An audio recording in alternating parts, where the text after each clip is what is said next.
Hey, back again. Now, this is your girl Susanna on Conversation with Susanna on the Afro Caribbean Lifestyle and Achiever. I'm back again tonight, and I have a fresh guest with me. We're still on this Women's Summit. So, this is our first day, day one, which is about the roundtable, bringing women together, having a chat, and talking about our lives and our experiences. You know, women, we love to talk. Yeah, we love to talk, we love to share. And that is what tonight is all about. It's about sharing. Um, and we as told, you know, creating awareness around these are women summits, the African Caribbean Migrant Diaspora Women Summit here in Highland. Tomorrow is a conference summit, which is going to start at 2 p.m. prompt. Don't be late. If you've not registered, please go through this link and go and register. Register yourself to take part and join us tomorrow. Registration is closing tomorrow before 2 p.m. So get your tickets, click on the link, get your tickets, invite your friends, at least 10 friends. Yeah, that's a lot of work. Yeah, invite 10 friends. Women, we like to go collectively to places and to be seen. So, yes, our conversation continued tonight. We've had a blast in the afternoon talking about fashion, women in the community, our roles and the roles we play, our life as women, our relationship, our love life, our sex life, everything. We've talked about it today. So tonight I have another beautiful guest here with me. Will you just go ahead and introduce yourself to everyone? Hello, everyone. Good evening. Thank you for being here with us. Sam, thank you so much for having me. So, I am Aurea Reis. I am the author of Healing Letters. I don't know if you can see my Yeah. at the back as well. And so, yes, my book it's about. Today we're talking about fashion, but mainly my book is about emotional freedom, liberation of the soul. But in the book, I also there's a chapter where I also talk about my transformation, which had to start from the inside out. I had to start feeling comfortable with myself, loving myself, and that started transferring on the outside as well. And since this submit it's to empower women all over UK and the world, I just thought it was. I'm feeling very flattered to be here and share a little bit of my story with you guys. That is fantastic. It's we are delighted to have you with us tonight. Sharing with us. Before we go into all this conversation we're going to be having tonight, tell us more about this book, The Healing Letters. They'll give us just an overview of what people should expect when they decide to buy a copy of this book, because I'm hoping after tonight, everyone is going to be rushing out there to buy it. That will be amazing. Yeah. So, in my book, as the name says, Healing Letters, it's a memoir of my life, and it's about people that has hurt me in some ways, and I decided to write letters to them, and it's written in a way that basically I say what I have to say, what hurt me, how did I felt, how that made me be built as a person, the ways I used to react sometimes. And then in the end, it was about finding forgiveness, forgiving them, forgiving myself, and overcoming everything and achieving healing. Of course, healing is a process. You don't heal overnight or just because I wrote a book. There's still certain things that I'm still working on it, uh, trying every single day. So I talk about subjects as child sexual abuse, experience of relationships with narcissistic relationships, unhealthy life cycles, postpartum depression, and many other subjects. And so within the book, I had to address the hurted child that I had within myself, and then write all the way up until the woman that I was when I wrote, the age that I was when I wrote the book, which was 37 years old. And it was like addressing all those hurts, putting everything out, finding my freedom, emotional freedom, finding my voice, feeling light emotionally, and as a person, not taking myself too serious, loving myself more, loving my child more, because until my son was 3 years old, I didn't really bond with him because of my postpartum depression and the cycles that I used to as a family growing up, because you tend to criticize the things that you don't like, but then you tend to commit the same errors without unconsciously. And so the book helped me with that. It was a process that I needed for myself, put everything on display, taking all the secrets out, and become the person that I am today. And through the book, there's a chapter, I don't want to give much away, which Um, complements. no, don't worry. You're going to tell us more about it. Now, Okay. before you go into that, tell us about you as a person. When Uh-huh. when people wants to read your book, they want to feel connected to the author. They want to feel like, yeah, like as if I know this person. But just tell us Yes. about you as a person. You know what? Maybe the word is going to sound a bit wrong, but I'm so basic as a person. I'm so low key. Many people might see my pages and think that doesn't really add up. But don't forget that everything that you see on social media, not everything is true. It's just putting pictures, looking glamorous, looking good. But on my normal day, I am so basic. Leggings, jumper. As a mother, I can be strict, I can be cool, as my son says, sometimes I'm cool.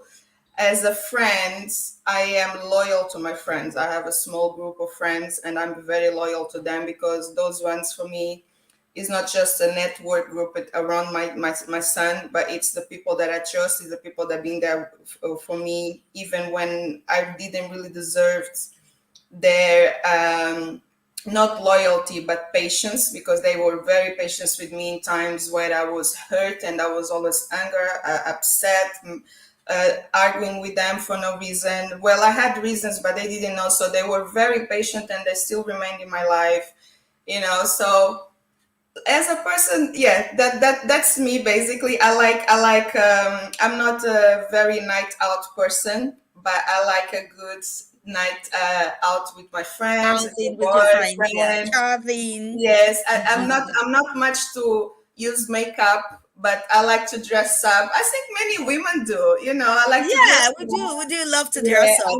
And I like love your earrings that you're putting on there. thank you. I actually put for you. I put a dress as well, just for you and for So everyone. thanks for dressing Everyone. up for tonight. Thank you for dressing up Yeah, tonight. because the subject is fashion, so I said I'm going to dress up. Actually, you know what? Yeah. This dress is new. My boyfriend gave me as a present, and I Yeah. haven't wear it anywhere yet. And I said I'm going to use today for some. Oh, that's lovely. Oh, good. It Oh, gives me like Spanish vibes. You see? so you need to say thank you to your boyfriend for doing Yeah, that. sure, Yeah. I will. Yeah.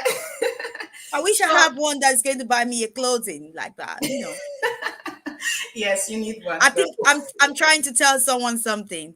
Yeah, that's good. You need to send signs sometimes, because sometimes, man, it's not that they like they sometimes they're a bit slow. You need to lead them on.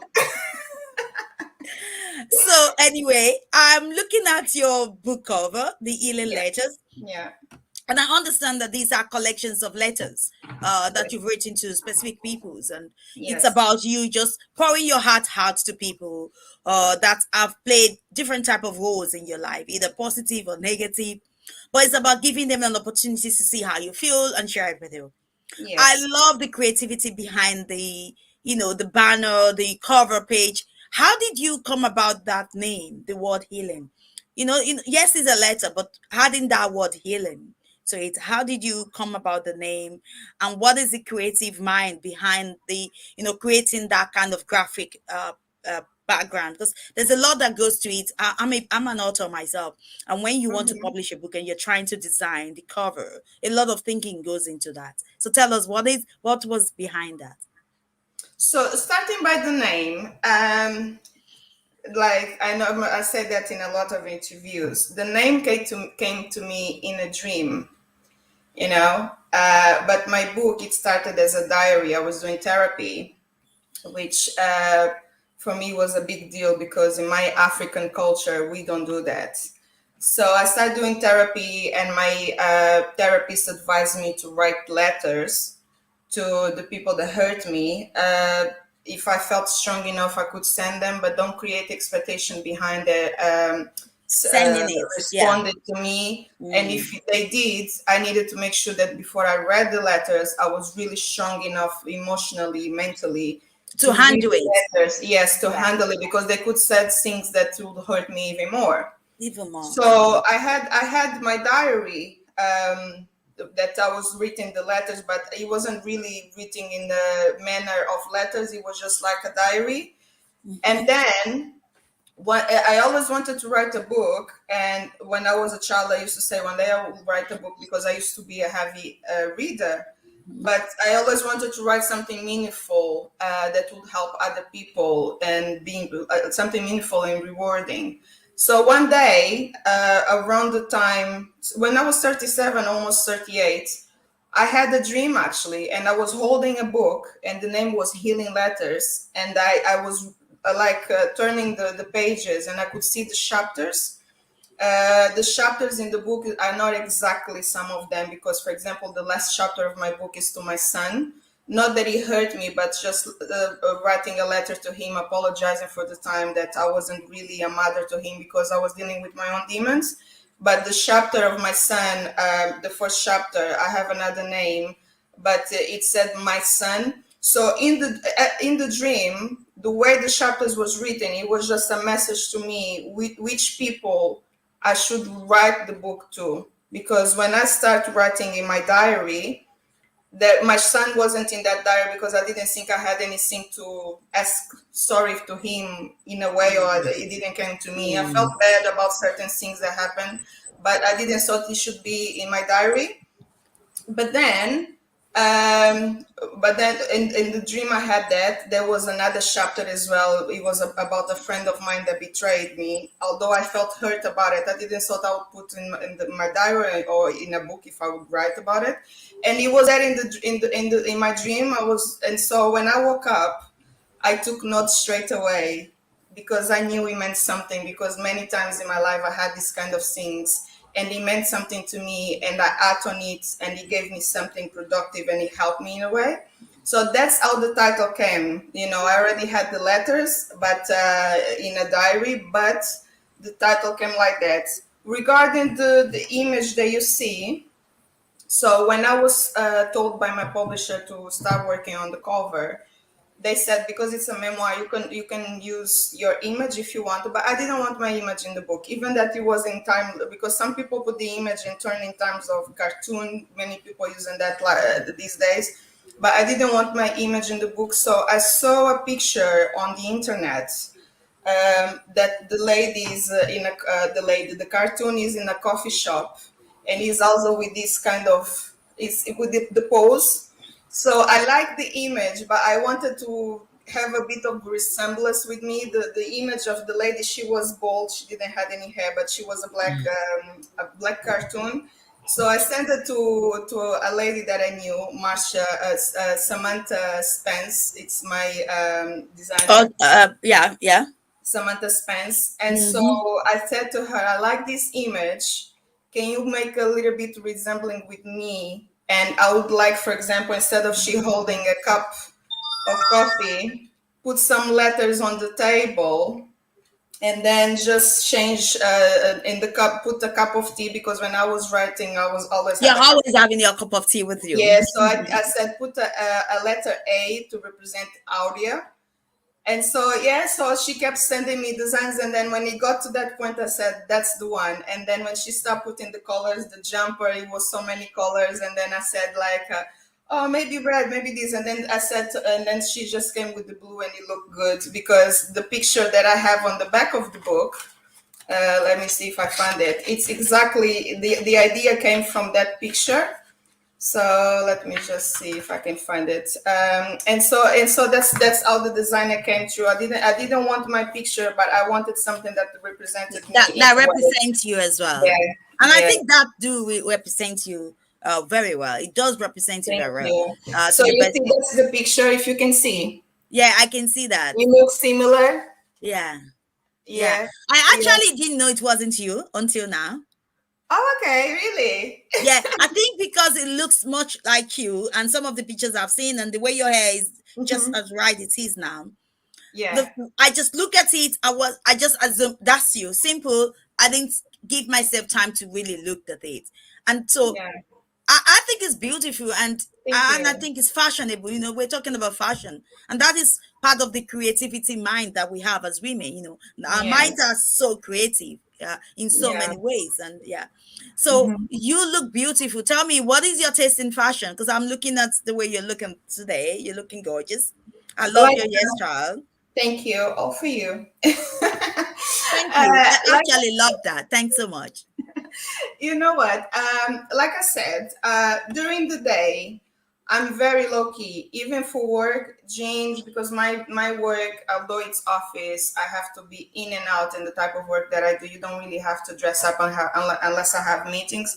So during the day, and when I'm doing my mom duties, rushing around, and I have a boy, so I'm much more. Sometimes we matching up like a tracksuit with trainers. We on the go. That's it.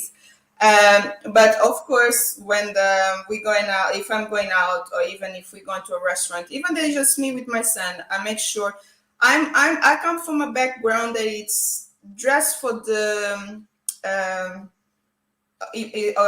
whatever is happening. If I'm going to a school meeting, you will see me with a blazer, like my boots, looking like a mom, respectful way, because I'm always saying to my son, look presentable. You need to look presentable. You At don't all have to be, time.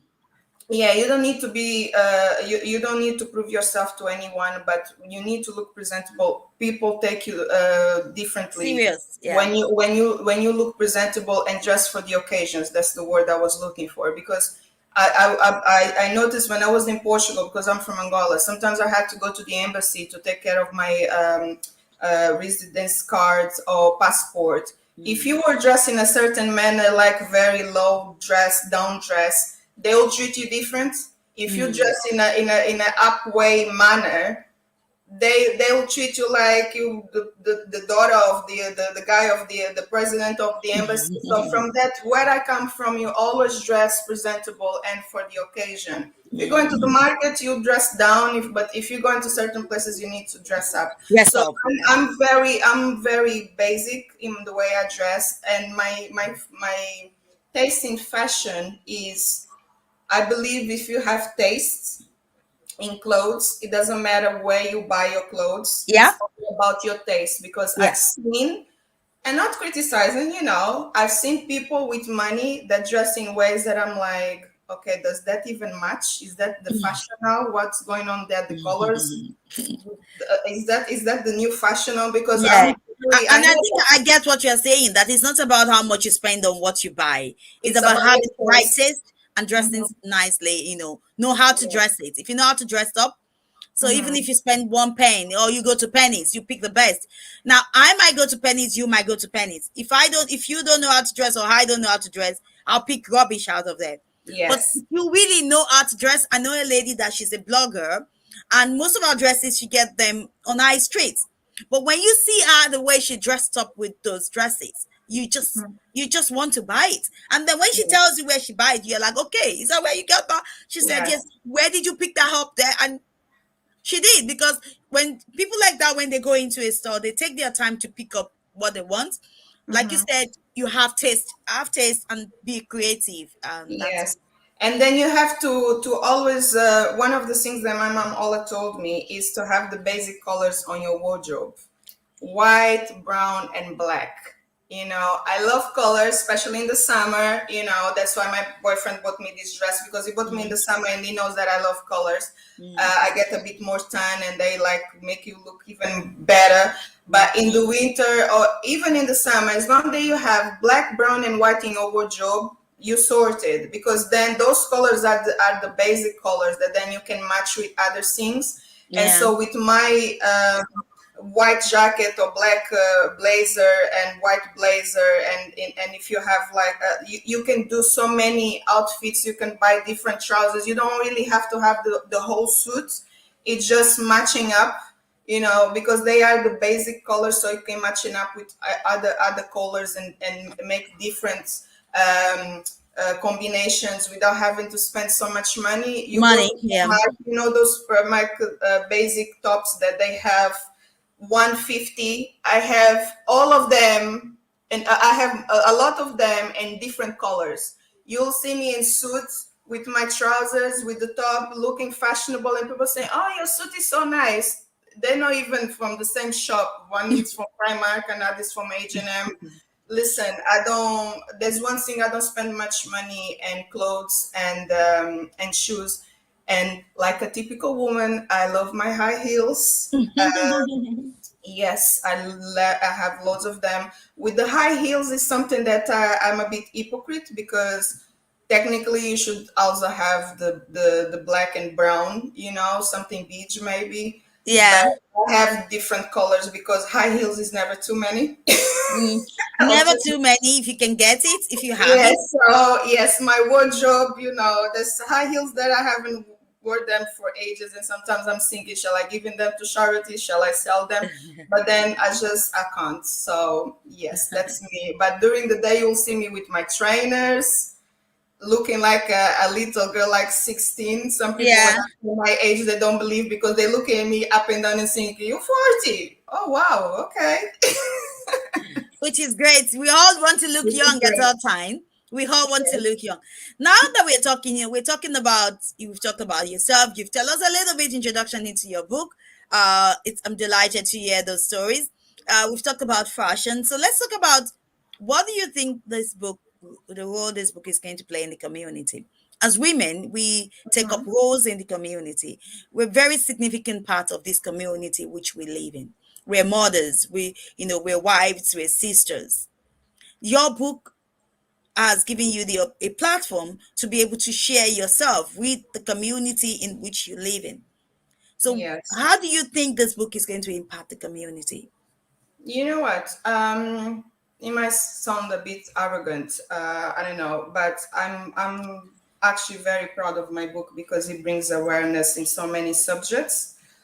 Subjects like child sexual abuse, experience of narcissistic relationships, unhealthy family cycles. Especially me coming from an African background, I had to realize that I love my culture, and I decided to take from my culture everything that is positive.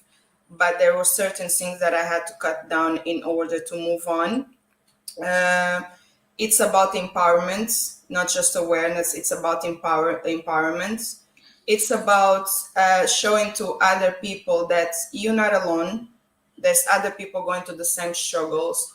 Talking about postpartum depression, the way that chapter, I actually almost took it out, because from all the chapters, from everything that I say, and I'm very much open in my book, that was the chapter, because it's about my child, that I felt, shall I put in here, because I was still feeling a bit of shame Hmm. to tell the world how I felt as a mother, my struggles as a mother, because we as a society and women, and I think we need to break that. Instead of supporting each other, there's still the conversation when women are together of kind of, it's almost of a competition, that you are a better mother than I am. My child, if my son was still wearing nappies when he was 2 or 3, oh now my child stopped using nappies when he was 1, instead of saying, oh, do you need help with that? So it's about empowering, it's about helping, it's about starting conversations that people feel ashamed, embarrassed of having. I was tired of that. I was tired because there was a time that I needed people to be honest with me, and they didn't. And I thought that I was an alien, that maybe I was the only one feeling the way I was feeling. And then when I start having these conversations with other women, and I start doing therapy, I find out that people lie, people live, they pretend a lot, and they suffer in silence. And I'm thinking, why do we have to suffer in silence? And that's why we have a sick society in so many levels, because instead of being here and being humans and helping each other, we actually normalize things that shouldn't be normalized. And as Yeah. women, and here we're talking about women and empowering women. My book, and I'm not going to say I hope, I'm telling you that my book is going to start conversations and is going to show you you have no reason to be embarrassed. You know, you're not the only one. There's other people going through the same struggles, and maybe if no one else had in your circle of friends or family has started the conversation, maybe it's your time. Maybe that's your To start purpose. the conversation. Maybe Yeah. maybe that's your purpose, for you to start the conversation and bring other women to you and sit and say, you know what, I'm going through the same. Thank you for starting that conversation. Thank you for bringing that to the table, because I just needed someone to tell me that it's okay. You know, it's okay to cry. It's okay to be weak sometimes. No weak, but just let it go. You know, it's okay to cry. You don't have to be strong all the time. You don't have to. So Mm. that's what my book is going to bring to you. And just like you're saying there, you're totally right that we've built this kind of wall. Even I say, like, my organization is about supporting women, is about, everything is all around women, the importance of us coming together as women, being together. But what I know is that women are really, really, really, really difficult to engage with. Difficult, and women are the ones that really, really, we are very bitchy about each other. um and excuse that language, but that's one thing that I believe as women we do a lot. And you're Yes. right, we compare, you know that, we try to feel as if we are better mother than any other person. Oh, I'm doing Yes. better than she's doing. Hmm. In everything, even in our relationship, we tend to feel like, oh, I have a good relationship, she doesn't have. Or, Yes. all this kind of thing. Whereas it's all just all muddy cover. Yes. There's really, everybody is either happy or not happy in and if you're happy, you're happy. Good luck for you. You're happy in your relationship. And if you're struggling, good luck as well. You can deal with it, get it done together, and you can deal with it. But Yeah. there's no need for us to feel like we need to bring ourselves down, and we do that a lot. We do Hmm. that a lot as women. Yes. Trying to feel that I know more people than you, or I have more people in my network. We don't want to share my people in my network with your network. So there's so many of those kind of things that goes on around between us. And despite the fact there's a lot of things around women, men find it easy to do their things than we do. I guess Yes. that's the reason for this. Men just get things done, and they get their own things done. They come together, they function very well. We come together, we create problem for ourselves. It's all, we're always the one. Now, so let's say, for example, now let's go to this in a relationship. We are always the one that bites each other in a relationship. So if a man is doing wrong in a relationship, the other men, they won't give much heart to him. But if a woman does something wrong in a relationship, and we are the women are the one that's going to condemn. They will Yes. condemn her totally. So let's say, Yes. for example, a man is having other relationship in his relationship. Men, we just like, oh yeah, they're Yeah, okay. it's man. Yeah. And then Mm. they might say, oh, they might blame the woman, or they might just say it's just being a man. But Yes. if it was women, we are going to go hard on ourselves and say, wow, these. We just bite each other so hardly, Hmm. so hard, than any other. So you are single, I'm single, we're young women, young and bright, and it doesn't matter how old we are, we're still young. I'm on the Yes. system. You That's want to true. feel 16 all the time. That's true. Yeah. So we're talking about relationship, and there's something which you were talking about your book. How do we relate with ourselves? You said something around self-love. I said this word self-love, self-care, whatever you call it. Self-you. It's about you, self-you, and the importance of taking care of ourselves, taking care of our mental state, taking care of our well-being. A mother that just had a child, this these days now, we know when the mother has a child, they go through a lot of struggle. Not every mother has this kind of motherly internal something with them. Some people struggle with it. So, Yes. and this is part of the things you've shared in your book. So how is your relationship now with yourself, which is the number one, with yourself? How has that improved from bringing this book out? How is your relationship, and what do you think people are going to do when they read this book? Will they improve their own relationship with themselves? Your relationship with your son, and now with your boyfriend, you have a relationship that you are in. Do you think you are in a better place to handle those kind of relationship now? um this afternoon, when we were having our conversation, one of the ladies talks about that she doesn't rush into a relationship. She takes time with that Yes. relationship. Yeah. She gets to build a friendship first, and then the relationship can blossom into something else from that relationship. She was talking.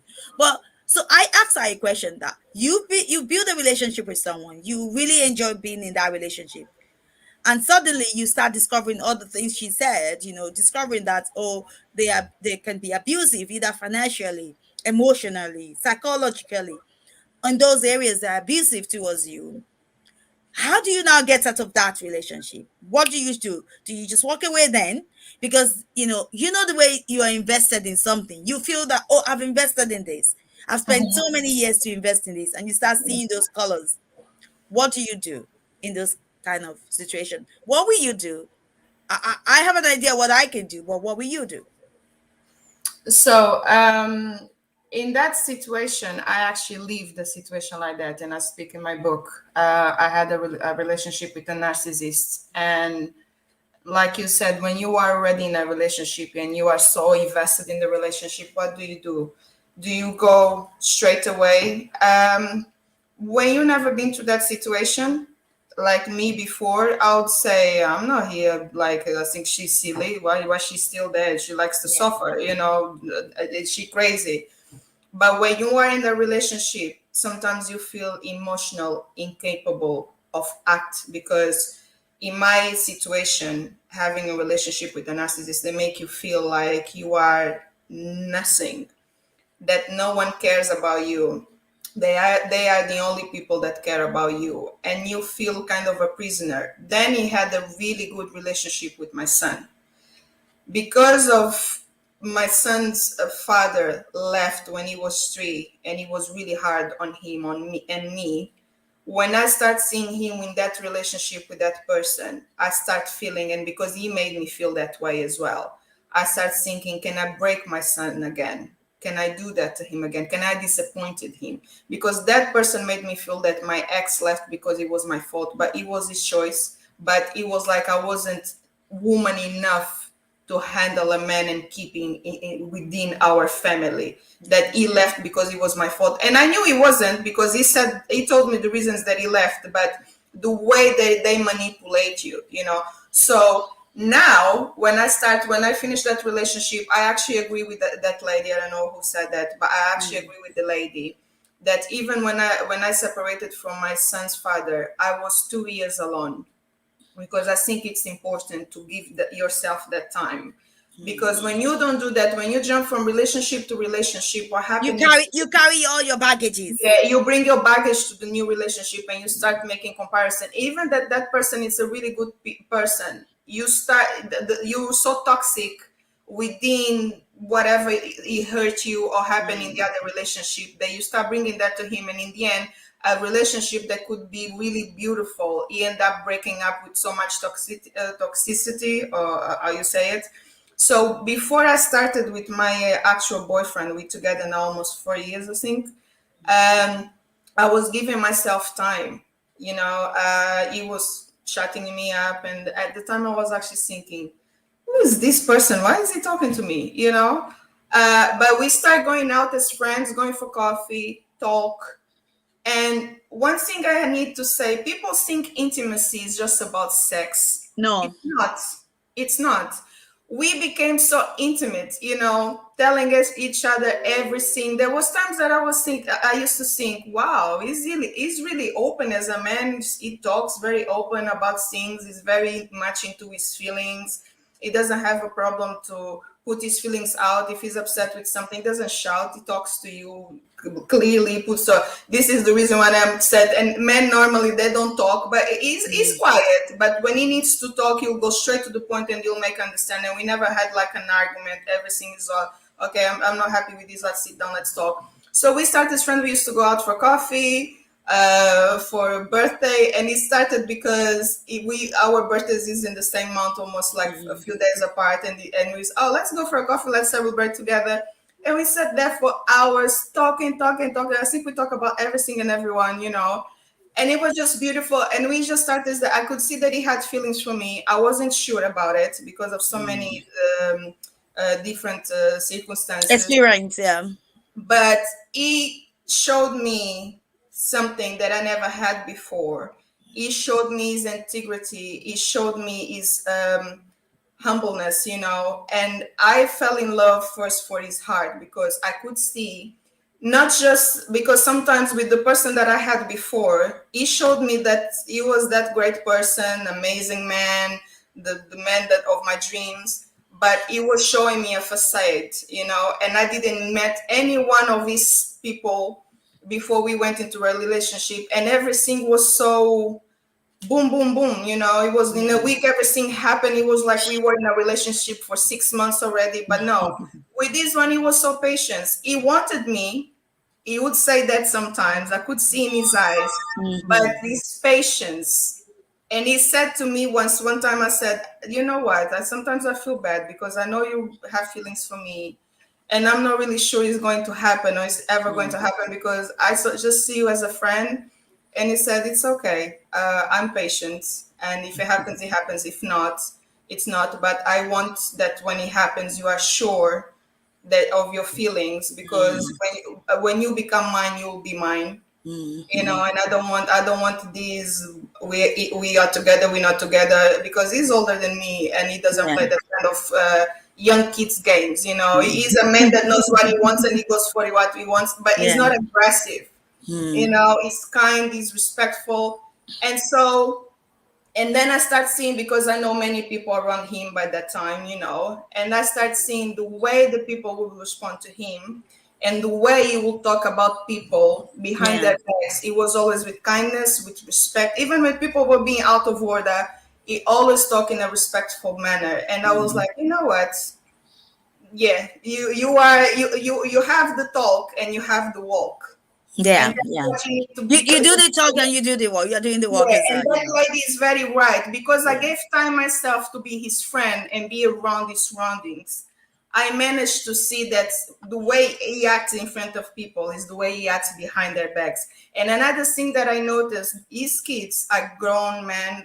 He has two kids, a girl and a boy. And the way those kids respect that man and the way they portray themselves walking around, the respectful people that they are now, professionals, like kind people, humble. And I see he raised those kids. Your kids are a reflection of you. So I had time to see all of that, the man that he is in the community, the way the people respond to him. He's a mentor. Kids that already left, like he teach little kids, the kids that he doesn't teach anymore, but he taught them since they were young, and now they're going to university. Kind of see him as a second father. And these kind of things you have time to see when you are in a friendship first with the person, and you have time to analyze everything. You have a perspective, the whole perspective of the person. And so I don't, he didn't ask me like, oh, you want to be my girlfriend or whatever. It's just, I started navigating to him. He came to a point where I thought he just gave up, and I was okay with that because I wasn't sure of my feelings. But then I started navigating to him. I started inviting him more out. And one day it just happened and when it happened, it was just beautiful because I was sure he was sure all along, but it was Yeah. giving me time to realize that he was the person for me. And Yeah. honestly speaking, I think, yeah, I'm happy now, but it's because I had all those lessons from the past. Because even that I used to give time to myself before going from one relationship to another, the problem was I didn't have boundaries as well. I didn't have boundaries, and I would be I would be flattered straight away if the person give me flowers, give me chocolates. And then another thing that I learned is, for example, when you go on a date, you start saying everything that you like. For 10 days, they will give you everything that you like. They will give you a treat. They will give you chocolates. They will give flowers. Then after the 10 days, you go dry and you start thinking, oh, what happened? And then you started being needy because you're like, oh, did I do anything wrong? What's the matter? You used to be so kind. Oh, and you think it's your fault you done something. No, you told them everything that you like, and they expired the cards, and now they don't have anything. And one thing I like with my man now is so is the romantic one. To be honest, he's gonna kill me to say that, but he's the romantic one. I don't have, even when I'm not expecting, you'll just do things that I'm like, oh, I'm having a bad day and you'll do things that I'm like, oh, that's so sweet. So be a bit mysterious about you as well when you're dating. Don't say everything, oh, I'm this, I like this, I like that. They'll take all of that to have you for the first. Did you watch the new Love Island? I don't really The watch that. last one. But my boyfriend gives me the gossip because his kids watch it. So he tells me the gossip. He'll call So me and say, oh, they're arguing about Love Island. So I know some yeah, gossip, but no, I haven't watched it yet. so No. there was this last couple that came in. One of them, she's a medical doctor, and Mm-hmm. the other one as well. I think he was a PhD holder. But I think they've already. He knows what she likes, and then he just come in and start saying what she likes, and she was like, oh, "Okay," she got into it. But Uh-huh. it didn't take long when they had to go on the first date, and just realized that, wow, this is boring. This person is boring, and she couldn't even wait for the dates to end. She was just like, "I've had it. No, I'm gone." You So see? you're right there, You say, see? this is what, and they give you what you say you want anyway. So it's now, Mm-hmm. I'm let me tell you, in relationship, we keep learning every day. It doesn't Yes. matter how much you think you've learned. It Mm-hmm. is always going to be something new that you're going to learn in a fresh relationship as well. Mm-hmm. And even within the relationship you keep learning. Yeah. Today we've talked about intimacy, and it's great that the way you say that intimacy is not just about making Yeah. love or having sex. Yeah. That it's more. It's about those little things you share together, those little Mm-hmm. talk you have together, those things that you notice about each other, and that's what makes you guys intimacy. The ability for you to share your thoughts and your mind with somebody, to be free to tell them your weakness, to be free to tell them the things that bothers you, to be able to talk about everything, Yeah. especially when you're single and you have a child and Yes. somebody else is coming into your life, either they have their own children as well, and you can share those talk conversation with each other and say, oh, this is what I'm facing, this is what I'm facing. And you can rejoice with each other as well. When their kids are doing well, you can rejoice with them. When yours are doing well, they can rejoice with you. Those are what intimacy is all about, and that is more sexual than any other thing, more sexual Uh, than sex are. Because for women, we love all those kind of things. We love yes. when somebody shows interest in us. We, especially when you're a single mother and you have kids, you come as a package. Mm-hmm. You Mm-hmm. come as a package. So if you're going to have her, you have to understand that she comes as a package. So you can't just have her and forget about the other people in our life, because she's not on her own anymore. So we love all those kind of things, and that is what intimacy. Somebody calling you when you're not expecting them to call you and just say, "How are you doing?"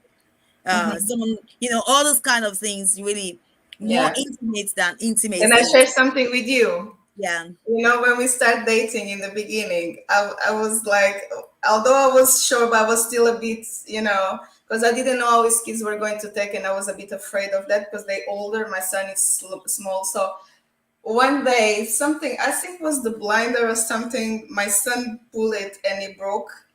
So he spent the night here. And then I was just like rumbling about, all upset because I had to spend money in a new blinder and I didn't know how to do that and I have to pay someone to do it. So He has the key of my house. So I came in the afternoon, and he was already there, the new blinder. And listen, I had tears in my eyes. Another Oh, situation as well was something happened as well, and I asked for his help, and he came.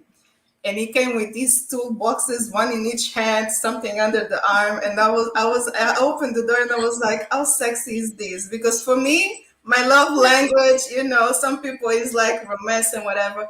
My love language is a man that comes, and I'm like, I'm since I don't know what to do, and he comes for me. That's it, because I can do it myself. There's things that I can do. But if I'm having a man, it's not about being gold digger, but I expect him to be in the same level or a bit above. And I expect a man that comes to help me and hold me when I'm struggling with something. You don't even have to. That's the thing that I love in him. I don't have to ask. You just see my face. I'll start yeah, rambling all of the sudden. Sometimes you just say, I'll come in a minute. When he comes, he's already, oh, I'm talking about something. He's already on his phone, like Googling, like, that's for me. Yeah, that yeah. I wanted to share that anyway. It's good to talk to you, and that is what women do. We talk, we Yeah, chat, we talk and about. this is what the message we want to get out there for this Women's Summit. So we're telling you guys out there, come and join us tomorrow at 2 p.m. Join us at the Women's Summit conference. You're going to get to meet her more again. She's going to be talking more about her book to us tomorrow. Today is just to give a little bit talking out and just to have this conversation around what life is to us, what it is to be a woman, loving fashion. What do we play in the community as a woman? And our love life, our sex life. We've really given you a token of what we're not going to give you much. It's just, I think that is not enough for the evening. So what I'm going to get you to do is just to give a word of, put you on the spotlight, and what your last, your words to people, are women out there, to say something for them to take home. And all your details will be put on this link. So if anybody wants to get of the book, they will see it on the comment section. But for now, will you just give something out to women that are watching us? You have a beautiful smile. Thank you. Oh, I knew. Okay. You always make me smile anyway. Thank you. So, within my book, I say, and I said in the beginning as well, that my transformation started when I started to accept myself, because for many years I was being someone that wasn't me. I was being someone for other people, I was living other people expectations of me, if it makes sense. Yeah. My transformation actually started, I used to relax my hair. And I remember one time I saying to a family member and to some people, I'd love to have my hair natural. And someone said to me, you're too light to have your hair natural. It's not going to look good on you.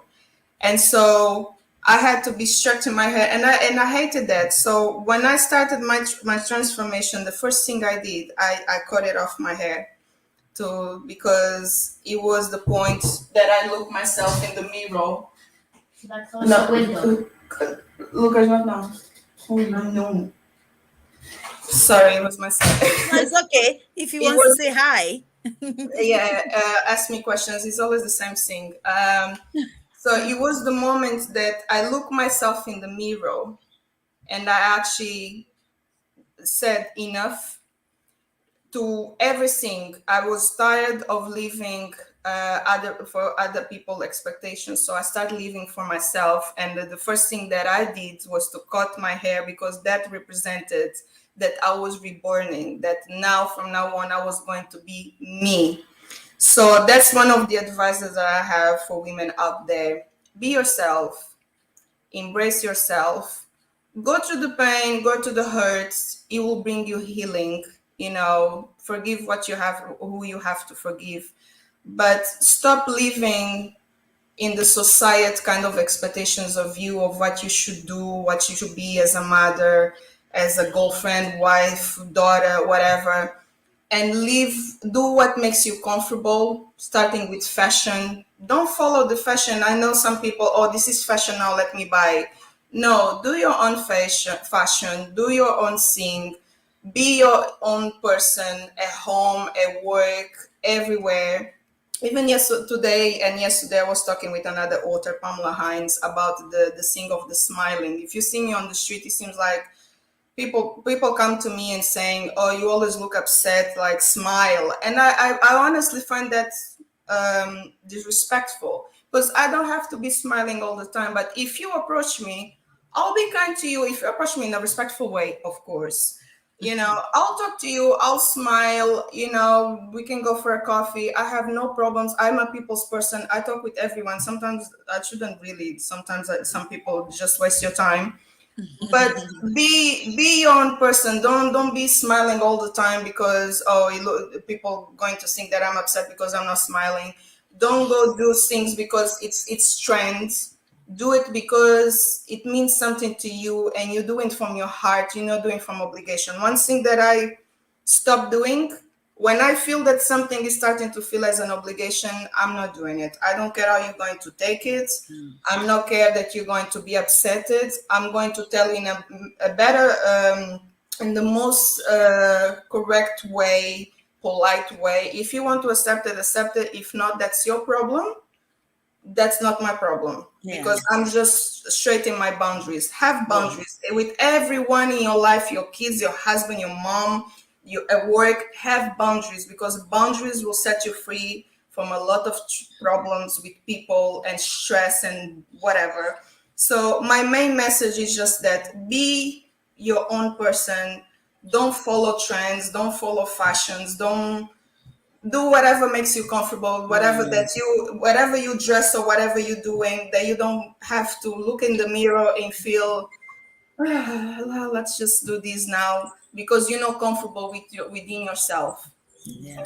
That's, I hope it makes sense.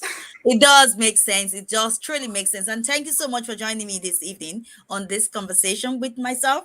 Thank you And for as we having me. talk about this Women's Summit, looking forward to seeing you tomorrow Thank to you. join this conference itself.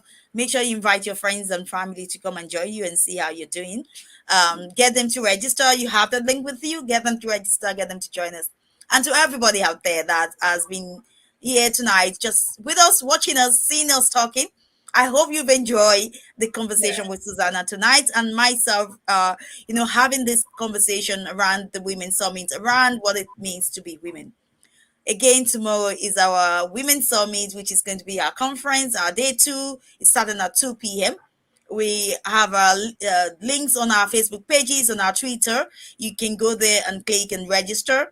If you want to know more about the summit, you still have enough time to inbox me or text me, and then we give it to you. So I'm going to put all the details for this book in the comment chat, or you can inbox me on our Facebook page, on our Twitter page, that you might have the opportunity to watch this, or on the YouTube channel as well, that you'll be watching this. You have an opportunity to send your comments, whatever you want to send about this to us, and we will be there for you. So I said thank you to everybody that has the opportunity to watch us.